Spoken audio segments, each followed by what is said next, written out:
नमस्कार, मैं हूं श्रद्धा और आप देख रहे हैं सच्ची खबर गांव तक। देश दुनिया से हर अहम अपडेट के लिए बने रहिए हमारे साथ। अब चलते हैं आज की बड़ी खबरों की तरफ। पश्चिम एशिया संकट के बीच भारत की विशेष उड़ानें। पश्चिम एशिया में बढ़ते तनाव के कारण भारत सरकार ने यात्रियों की मदद के लिए विशेष कदम उठाए हैं। 9 मार्च को भारतीय एयरलाइंस लगभग 50 से ज्यादा उड़ानें संचालित कर रही हैं ताकि वहां फंसे भारतीय नागरिकों को वापस लाया जा सके। एयर इंडिया एक्सप्रेस ने जेद्दा, मस्कट और यूएई के लिए अतिरिक्त उड़ानें शुरू की हैं। सरकार लगातार स्थिति पर नजर बनाए हुए है और जरूरत पड़ने पर और उड़ानें बढ़ाई जा सकती हैं। इससे हजारों यात्रियों को राहत मिलने की उम्मीद है। एयर इंडिया ने 56 उड़ानें संचालित करने का फैसला किया। एयर इंडिया और एयर इंडिया एक्सप्रेस ने घोषणा की है कि 9 मार्च को कुल 56 उड़ानें संचालित की जाएंगी। इनमें नियमित उड़ानों के साथ 32 अतिरिक्त विशेष उड़ानें भी शामिल हैं।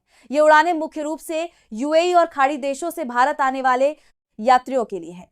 हाल के दिनों में पश्चिम एशिया में बढ़ते तनाव के कारण कई उड़ानें प्रभावित हुई थी, जिसके बाद हजारों लोग वहां फंस गए थे। इन अतिरिक्त उड़ानों का उद्देश्य यात्रियों को सुरक्षित भारत लाना है और हवाई यात्रा को सामान्य बनाना है। शेयर बाजार में बड़ी गिरावट। सोमवार 9 मार्च को भारतीय शेयर बाजार में भारी गिरावट देखने को मिली। सेंसेक्स और निफ्टी दोनों में तेज गिरावट दर्ज की गई। बाजार खुलते ही निफ्टी करीब 1.7% और सेंसेक्स लगभग 1.7% गिर गया। इसकी बड़ी वजह कच्चे तेल की कीमतों में अचानक आई तेजी और वैश्विक बाजारों में अनिश्चितता मानी जा रही है। विशेषज्ञों का कहना है कि पश्चिम एशिया में बढ़ते तनाव का असर भी भारतीय बाजार पर पड़ा है। कई बड़ी कंपनियों के शेयरों में गिरावट देखने को मिली। निवेशकों को फिलहाल सतर्क रहने की सलाह दी गई है। भारत में गर्मी का असर बढ़ा। भारत के कई हिस्सों में मार्च की शुरुआत में ही गर्मी का असर बढ़ने लगा है। मौसम विभाग के अनुसार उत्तर और मध्य भारत के कई इलाकों में तापमान सामान्य से 4-8 डिग्री ज्यादा दर्ज किया गया है। महाराष्ट्र के अकोला में तापमान लगभग 40.8 डिग्री तक पहुंच गया है। दिल्ली, गुजरात और राजस्थान में भी गर्म हवाएं चलने की संभावना है। मौसम विभाग ने लोगों को दोपहर में बाहर निकलते समय सावधानी बरतने की सलाह दी है। भारत के गेहूं निर्यात पर असर की आशंका। वैश्विक स्तर पर बढ़ते भू राजनीतिक तनाव का असर भारत के गेहूं निर्यात पर पड़ सकता है। विशेषज्ञों का कहना है कि पश्चिम एशिया की स्थिति के कारण अंतर्राष्ट्रीय बाजार में अनिश्चितता बढ़ गई है। भारत इस साल गेहूं के वैश्विक बाजार में दोबारा मजबूत वापसी की तैयारी कर रहा था, लेकिन मौजूदा हालात से योजनाओं पर असर पड़ सकता है। सरकार स्थिति पर नजर बनाए हुए है और जरूरत पड़ने पर निर्यात नीति में बदलाव कर सकती है। भारत में स्टील आयात में बढ़ोतरी।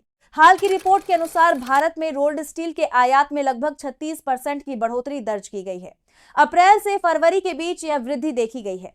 हालांकि इसी अवधि में तैयार स्टील के आयात में कुछ गिरावट भी आई है। विशेषज्ञों का कहना है कि घरेलू मांग में तेजी और निर्माण क्षेत्र के विस्तार के कारण स्टील की खपत बढ़ी है। सरकार इस क्षेत्र में आत्मनिर्भरता बढ़ाने के लिए नई नीतियों पर भी काम कर रही है। पश्चिम एशिया संकट पर भारत सरकार की नजर। भारत सरकार पश्चिम एशिया में चल रहे तनाव की स्थिति पर लगातार नजर बनाए हुए है। नागरिक उड्डयन मंत्रालय और विदेश मंत्रालय मिलकर भारतीय नागरिकों की सुरक्षा सुनिश्चित करने के लिए कदम उठा रहे हैं। जरूरत पड़ने पर और उड़ानें शुरू करने की तैयारी भी की जा रही है। अधिकारियों ने बताया कि पिछले कुछ दिनों में हजारों भारतीय सुरक्षित वापस लाए जा चुके हैं और आगे भी राहत कार्य जारी रहेगा। कुनो नेशनल पार्क में चीता ज्वाला ने दिए 5 शावक। मध्य प्रदेश के कुनो नेशनल पार्क में नामीबियाई चीता ज्वाला ने 5 शावकों को जन्म दिया है।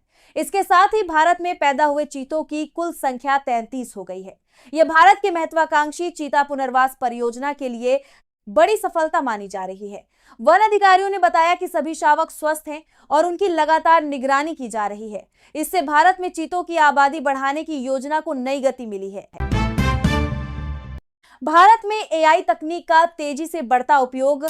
भारत में आर्टिफिशियल इंटेलिजेंस का इस्तेमाल तेजी से बढ़ रहा है और कई क्षेत्रों में इसका प्रभाव दिखाई देने लगा है। स्वास्थ्य सेवाओं में एआई आधारित सिस्टम बीमारियों का जल्दी पता लगाने में मदद कर रहे हैं। शिक्षा के क्षेत्र में भी स्मार्ट लर्निंग प्लेटफॉर्म छात्रों को व्यक्तिगत तरीके से पढ़ाई की सुविधा दे रहे हैं। बैंकिंग और फाइनेंस सेक्टर में एआई तकनीक से धोखाधड़ी को रोकने और लेन देन को सुरक्षित बनाने में मदद मिल रही है। कृषि क्षेत्र में भी स्मार्ट लर्निंग प्लेटफॉर्म किसान एआई आधारित मौसम और फसल विश्लेषण तकनीक का उपयोग कर रहे हैं। विशेषज्ञों का मानना है कि आने वाले वर्षों में एआई भारत की आर्थिक वृद्धि में महत्वपूर्ण भूमिका निभाएगा। भारत में डिजिटल भुगतान का तेजी से विस्तार। भारत में डिजिटल भुगतान का इस्तेमाल लगातार तेजी से बढ़ रहा है। खासकर यूपीआई आधारित लेन देन ने देश में भुगतान प्रणाली को पूरी तरह बदल दिया है। सरकार और रिजर्व बैंक ऑफ इंडिया लोगों को नकदी के बजाय डिजिटल भुगतान अपनाने के लिए लगातार जागरूक कर रहे हैं। छोटे दुकानदारों से लेकर बड़े व्यापारिक प्रतिष्ठानों तक अब क्यूआर कोड और मोबाइल ऐप के जरिए भुगतान स्वीकार किया जा रहा है।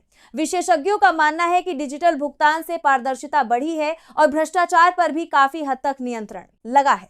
ग्रामीण इलाकों में भी स्मार्टफोन और इंटरनेट की बढ़ती पहुंच के कारण डिजिटल लेन देन बढ़ रहा है, जिससे देश की अर्थव्यवस्था को नई गति मिल रही है। आरबीआई ने शुरू किया डिजिटल पेमेंट अवेयरनेस वीक। भारतीय रिजर्व बैंक ने 9 मार्च से 15 मार्च तक डिजिटल पेमेंट अवेयरनेस वीक 2026 शुरू किया है।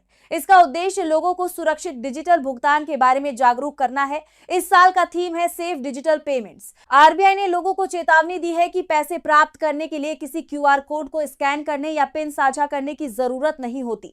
यह अभियान पूरे देश में चलाया जाएगा और लोगों को ऑनलाइन फ्रॉड से बचने की जानकारी दी जाएगी।